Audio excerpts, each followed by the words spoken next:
Hi అండి, welcome back to my channel. ఇవాళ మనం సగ్గుబియ్యంతో పకోడీ ఎలా చేయాలో చూద్దామా. చాలా ఈజీ అండి. చాలా తక్కువ ఇంగ్రీడియంట్స్తో ఇంట్లోనే మనం ప్రిపేర్ చేసుకోవచ్చు. చాలా సాఫ్ట్ అండ్ క్రంచీగా ఉంటుంది. సో ఎలా చేయాలో చూద్దామా. ఒక కప్పు సగ్గుబియ్యం తీసుకోవాలి. సగ్గుబియ్యాన్ని బాగా వాష్ చేసి వాటర్ వేసి 6 hours కోసం పక్కన పెట్టుకోవాలి. 6 hours తర్వాత ఇలా వాటర్ అంతా వంపి అందులోన గ్రేట్ చేసిన అల్లం వేసుకోవాలి.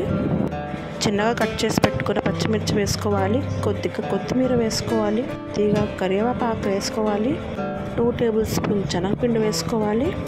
1 tablespoon బియ్యం పిండి వేసుకోవాలి. టేస్ట్కి సరిపడినంత సాల్ట్ వేసుకోవాలి. కొద్దిగా పసుపు వేసుకోవాలి. 1 స్పూన్ జీరా పౌడర్ వేసుకోవాలి.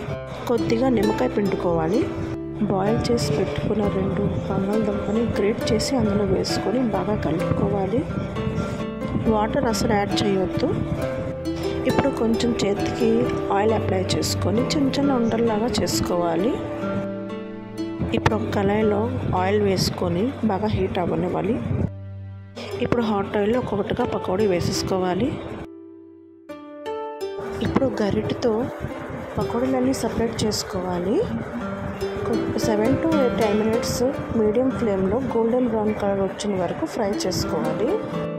గోల్డెన్ బ్రౌన్ వచ్చిన తర్వాత ఒక్కొక్కటిగా అన్నీ తీసేసుకోవాలి. చూసారా పకోడీలు ఎంత సాఫ్ట్గా వచ్చిందో. మీరు కూడా ఒకసారి ఇంట్లో ట్రై చేయండి. ఎలాగుందో నాకు కమెంట్ చేసి చెప్పండి. Thank you for watching my channel.